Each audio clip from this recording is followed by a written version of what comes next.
On a parlé avec justement Marie-Odile Fondeur, on voit qu'il y a des nouvelles compétences aujourd'hui qui sont en train d'émerger, de nouveaux métiers qui apparaissent, évidemment, derrière toutes ces évolutions telles qu'elles viennent d'être décrites.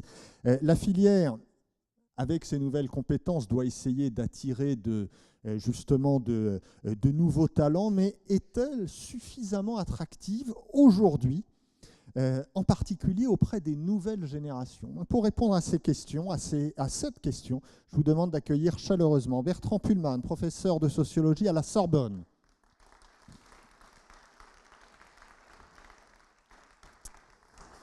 Bonjour Bertrand, asseyez-vous où vous le souhaitez et puis vous serez accompagné de Mathieu Rosy, directeur général de l'Unimev.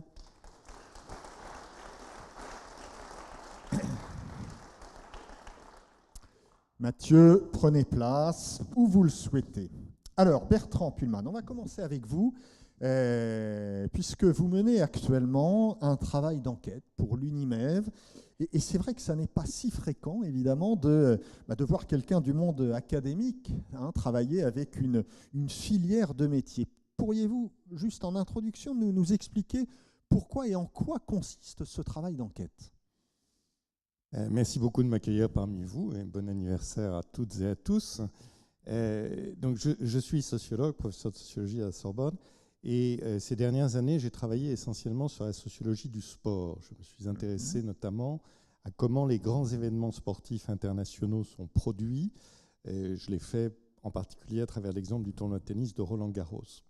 Faisant ce travail, je me suis familiarisé avec le secteur de l'événementiel. Et c'est sur ce terrain qu'on s'est rencontrés, à un moment d'ailleurs où l'Unimev s'intéressait au domaine du sport. J'ai eu la chance d'être invité à participer à quelques manifestations organisées par l'Unimev et j'ai découvert, car comme beaucoup de gens, je ne m'en rendais pas compte, l'ampleur, la richesse, la puissance, la beauté du monde des salons, de l'événementiel en général et du monde des salons. Moi, j'essaie de constituer ce que j'appelle une sociologie des enthousiasmes. Or, comme ça a été rappelé tout à l'heure par Michel Filzi, le monde des salons, c'est un univers d'enthousiasme, de passionnés. Donc j'ai trouvé que c'était un objet magnifique pour un sociologue. Je ne comprends pas qu'un collègue ne se soit pas penché sur ce domaine plus tôt. Tant pis pour eux. Le salon, c'est vraiment le prototype de ce que nous autres sociologues, on appelle, d'une expression forgée par Marcel Mauss, un fait social total. C'est-à-dire que c'est un fait qui mobilise un grand nombre de personnes et d'institutions, où ont lieu de très nombreuses interactions, et qui se joue simultanément sur tous les principaux registres de la vie sociale. Il y a des dimensions économiques, politiques, technologiques, esthétiques, etc. Donc il y a une ampleur formidable. Et en plus, votre secteur a un côté fascinant parce qu'il est totalement transversal. Il y a une diversité d'acteurs impliqués, organisateurs, prestataires, agences, une diversité de secteurs impliqués, ça va de la mode au chocolat en passant par le yachting, une diversité de formats, une diversité de publics, une diversité d'ancrage territorial, parce qu'il y a les grands salons parisiens, mais il y a aussi ces salons qui sont dans des environnements plus restreints, mais qui ont une incidence très importante pour les territoires. Et il m'est apparu que les salons, il y avait vraiment des histoires magnifiques à raconter. Ça repose sur des exploits organisationnels et logistiques qui sont totalement méconnus du grand public. Dans le fil de mon enquête, par exemple, j'ai eu la chance d'être invité à voir les préparatifs du Salon international de l'aéronautique et de l'espace. J'ai pu voir une semaine avant des exercices qui sont faits en matière de sécurité, où on simulait le crash d'un avion avec des figurants. Personne ne sait cela. Dans le cadre du Salon de l'agriculture, j'ai eu la chance de pouvoir passer une nuit au Salon de l'agriculture, la fameuse nuit dite de la rotation, où il y a une partie du bétail qui s'en va, vous m'avez accueilli, et une autre partie du bétail qui arrive. Voilà, c'est absolument passionnant. Vous avez appelé cette table ronde fierté et talent de la filière. Vous vous avez de quoi être fier, c'est splendide. Oui. Alors, votre travail d'enquête, il va constituer en quoi? C'est une suite d'interviews. Vous allez interviewer les acteurs de cette filière? Oui, moi je suis anthropologue de formation. Donc un anthropologue, c'est quelqu'un qui vraiment s'immerge dans la durée, en allant faire de l'observation, en allant interviewer les acteurs. Nous sommes tombés d'accord sur le fait que je prendrais 2 ans pour faire cette enquête, pour que ce soit vraiment une enquête très, très documentée. Moi, j'ai la chance que l'UNIMEV m'ouvre les portes, donc c'est formidable. Je pense que c'est du gagnant-gagnant parce que au bout du compte, on va aboutir dans un premier temps à la production d'un beau livre. C'est-à-dire un livre qui sera illustré parce que le sujet s'y prête, et avec un texte que j'écrirai, qui sera un texte sociologique, tout ce qu'il y a de plus sérieux, du moins je l'espère. Ce ne sera pas un livre promotionnel, c'est pas comme ça qu'on le conçoit. Pour moi, c'est un livre scientifique, mais évidemment, je vais essayer de mettre en relief la force du secteur, cet enthousiasme dont je parlais qui s'en dégage. Donc le livre pourra être utilisé par les acteurs du secteur.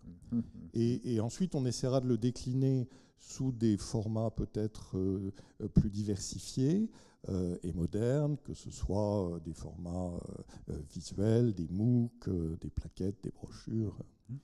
Alors, vous avez commencé ce travail d'enquête, je crois, il y a 4 mois, 4-5 mois. Oui, un peu plus. Oui. Un peu plus.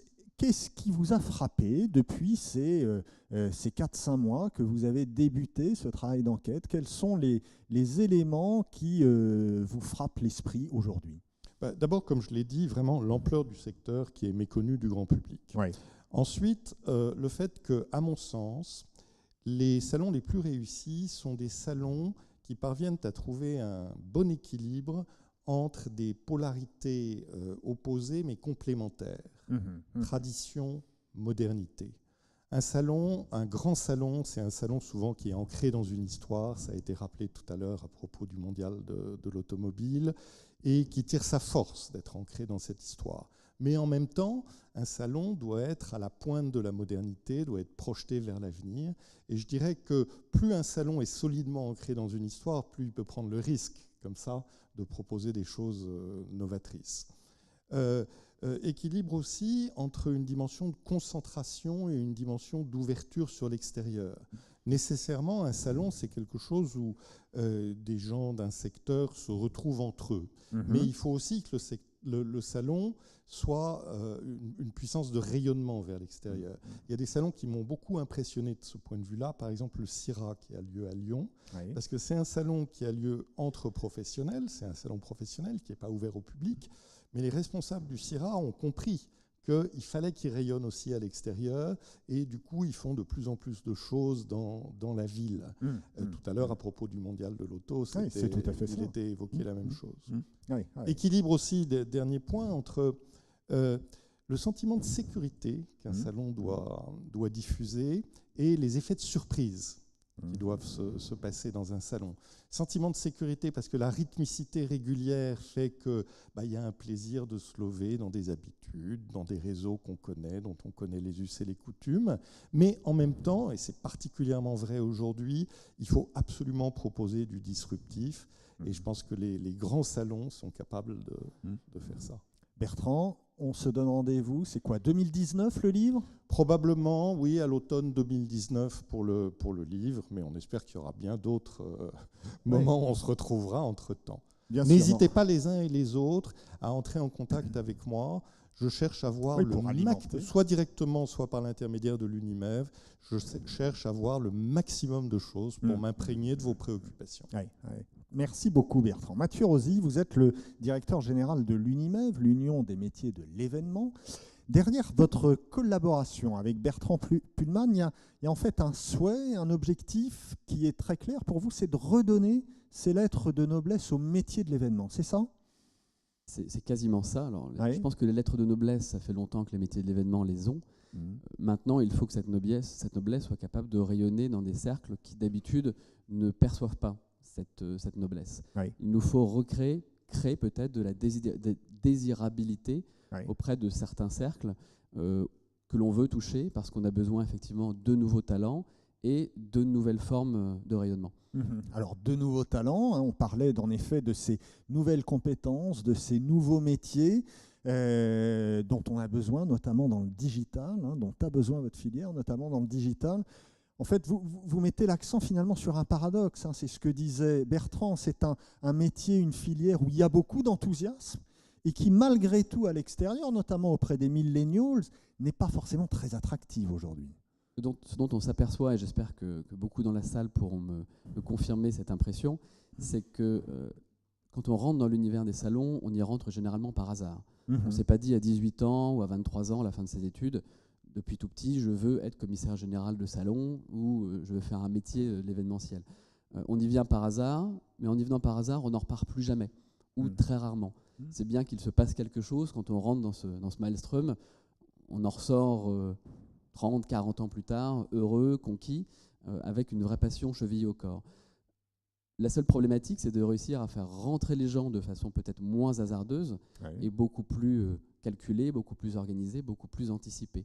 Ça suppose d'avoir un travail auprès de l'enseignement supérieur, auprès des étudiants et sans doute auprès des profils d'étudiants les plus capés, sans doute ceux qui ont les plus forts potentiels et qui, quand ils vont étudier du marketing, qui vont étudier la communication ou de la gestion, vont entendre parler d'à peu près tout, de la télévision, de la pub, de la com, mais ne vont jamais, ou quasiment jamais, voir la ligne événements et salons dans leur cursus de market et d'innovation, par exemple. C'est à nous de leur apporter cette connaissance et de les, petit à petit de les acculturer à notre filière. C'est ringard pour eux, le salon?